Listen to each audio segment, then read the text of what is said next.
आज है मेरा day 2 10 AI agent SaaS product बनाने का।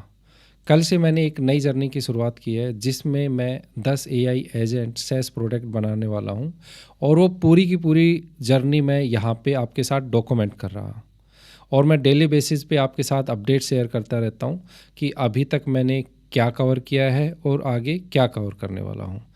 डे 1 पे मैंने अपना रोड मैप शेयर किया था कि आप एआई एजेंट बनाने की शुरुआत कैसे कर सकते हैं बिल्कुल ज़ीरो से। और आज हैं हम डे 2 के ऊपर। डे 2 पे मैंने जो अपनी शुरुआत की है वो की है पाइथन रिफ्रेशमेंट के साथ में, जो कि हमें एआई एजेंट बनाने के लिए चाहिए। तो डे 1 पे हमने अपना रोड मैप डिसाइड किया। तो अगर आप भी अपनी शुरुआत करना चाहते हो तो सबसे पहले रोड मैप बनाइए कि आप एआई एजेंट कैसे बनाने वाले हो। जब आपके पास रोड मैप की क्लियरिटी होगी तो आपको पता होगा कि पहले मुझे क्या कवर करना है और उसके बाद में नेक्स्ट कौन से लेवल पे जाना है। तो मैं अपना रोड मैप एक बार वापस से दिखा देता हूँ। मुझे सैस प्रोडक्ट बनाने हैं जो कि एआई एजेंट पावर्ड होंगे। तो इसलिए मुझे फ्रंट एंड भी चाहिए, साथ में बैक एंड भी चाहिए। अब बैक एंड के अंदर अलग अलग लेयर्स होती हैं। एक हमारी कोर लेयर होती है जिसको हम लॉजिक लेयर बोलते हैं, और साथ में बैक एंड के अंदर डाटा और डाटाबेस लेयर भी आती हैं, साथ में अपनी इंटीग्रेशंस लेयर भी आती हैं, सिक्योरिटी लेयर्स भी आती हैं। लेकिन अगर हम कोर लेयर को समझें तो कोर लेयर हमारी जो प्रोग्रामिंग लैंग्वेज होती है और जो फ्रेमवर्क होते हैं उसके ऊपर होती है। तो मैं अपने एजेंट की शुरुआत कोर लेयर से कर रहा हूँ क्योंकि ये हमारे प्रोडक्ट का कोर होगा, इसलिए मैंने ये वाला चूज किया है। आप जब भी अपना एआई एजेंट बनाना शुरुआत करें, आप कोडिंग के साथ कर रहे हो, नो कोडिंग के साथ कर रहे हो, आप अपना खुद का रोड मैप डिसाइड कीजिए कि आपके लिए क्या बेस्ट फिट रहेगा। क्योंकि मैं एक आईटी इंडस्ट्री के अंदर 16 साल के एक्सपीरियंस के साथ आता हूँ, तो इसलिए मैंने अपने कोडिंग बैकग्राउंड को चूज किया है। अगर आप बिल्कुल बिगनर्स हैं, आप शुरुआत करना चाहते हैं, तो पहले आप नो कोडिंग से शुरुआत कीजिए, नो कोड टूल से, जिससे आपको फ्लो का पता लग जाएगा और उसके बाद आप प्रोग्रामिंग लैंग्वेज के ऊपर आइए। तो मेरा जो रोड मैप है वो है फ्रंट एंड डिज़ाइन करना, बैक एंड डिज़ाइन करना, और सबसे पहले मैं अपना जो शुरुआत कर रहा हूँ कोर लेयर बैक एंड से शुरू कर रहा हूँ। अब हम चलते हैं अपनी डेली अपडेट पे। डेली अपडेट मैंने आपको बता दिया कि डे 1 पे हमने रोड मैप बनाया है और डे 2 पे हमने पाइथन लैंग्वेज से शुरुआत की है। अब मैं आपको लेके चलता हूँ कि मैंने अभी तक क्या क्या कवर किया है पाइथन लैंग्वेज के अंदर। ये आ गए हम पाइथन पे। जब भी आप पाइथन की शुरुआत करने वाले हो सबसे पहले आपको बेसिक कवर करने ही पड़ते हैं। मैंने यहाँ पे ये सारे टॉपिक इसलिए लिखे हैं, अगर आप प्रोग्रामिंग लैंग्वेज से शुरुआत करना चाहते हैं अपने एआई एजेंट बनाने के लिए, तो एटलीस्ट आपको पता रहे कि आपको कौन कौन से टॉपिक कवर करने हैं, इसलिए मैं यहाँ पे नोट डाउन किए हैं। मैं आपको यहाँ पे एक्सप्लेन कर देता हूँ। सबसे पहले आपको बेसिक कवर करना है कि आपने पाइथन को क्यों चूज़ किया है। आपको पता होना चाहिए कि आप पाइथन चूज़ कर रहे हैं तो इसका रीज़न क्या है। उसके बाद में प्रोग्रामिंग लैंग्वेज क्या होती है, उसके बेसिक्स क्या होते हैं, उसके बाद में इंस्टॉल कैसे करनी है, उसके बाद में कोड एडिटर क्या होता है। जैसे मैं यहाँ पे वीएस कोड यूज़ करने वाला हूँ।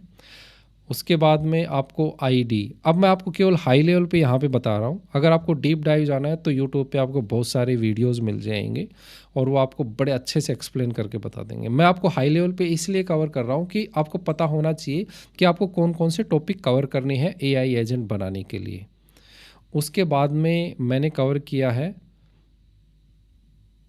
अपना वीएस कोड, यहाँ पे हो गया है। उसके बाद में प्रोजेक्ट का स्ट्रक्चर कैसे होना चाहिए, ठीक है। उसके बाद में जब अपना पाइथन कोड लिख रहे हो तो उसका एक्सटेंशन क्या होगा और अदर फाइल का एक्सटेंशन क्या होगा।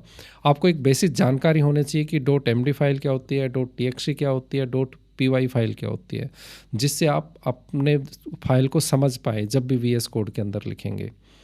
उसके बाद में अपना आ गया बेसिक ब्लॉक्स। बेसिक ब्लॉक्स में क्या क्या होता है कि भाई पाइथन के अंदर वेरिएबल क्या होते हैं, डाटा टाइप्स क्या होते हैं, ऑपरेटर्स क्या होते हैं, कंट्रोल फ्लो क्या होता है।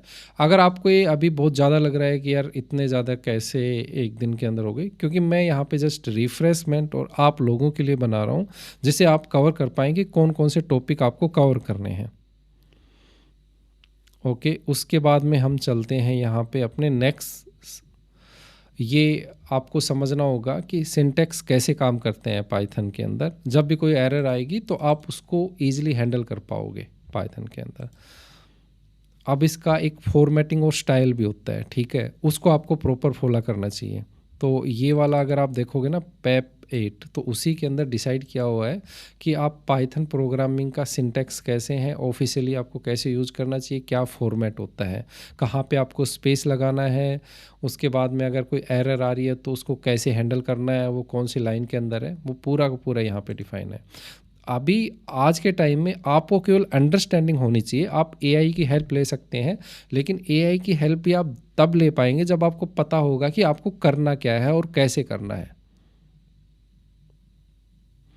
उसके बाद में हम चलते हैं कोड फ़ॉर्मेटिंग। कोड फ़ॉर्मेटिंग भी यहाँ से ही हो जाएगी। इसके बाद में अपना नेक्स्ट आएगा वेरिएबल के ऊपर, ठीक है? वेरिएबल्स क्या होते हैं और कैसे हम उनको यूज़ करना है, ठीक है? जैसे वेरिएबल्स को आपको वैल्यू को स्टोर करने के लिए यूज़ होते हैं। आप यूट्यूब वीडियो से पढ़ सकते हैं, बहुत सारी डिटेल में आपको बड़े अच्छे से वहाँ पे मिल जाएगी। लेकिन मैं आपको टॉपिक बता रहा हूँ कि कौन-कौन से टॉपिक आपको डेफ़िनेटली कवर करने चाहिए। ये बेसिक फंडामेंटल टॉपिक है। आप कोई भी प्रोग्रामिंग लैंग्वेज में जाओगे, जैसे अगर मैं पाइथन की बात कर रहा हूँ, आप डाटा साइंस के लिए भी जाओगे, ट्रेडिशनल ऑटोमेशन के लिए जाओगे या फिर अभी एआई के लिए जाओगे, अप्लाइड एआई के लिए जाओगे, तो ये टॉपिक आपको हर जगह कवर करने ही करने पड़ेंगे। उसके बाद में कमेंट्स कैसे लगाने हैं, सिंगल लाइन कमेंट क्या होता है, मल्टी लाइन कमेंट क्या होता है, टेम्परेरी कमेंट्स का आप कैसे यूज़ कर सकते हो, कैसे लगा सकते हो। उसके बाद में डाटा टाइप्स हो गए, नंबर हो गए, स्ट्रिंग हो गया, बूलियन होगा।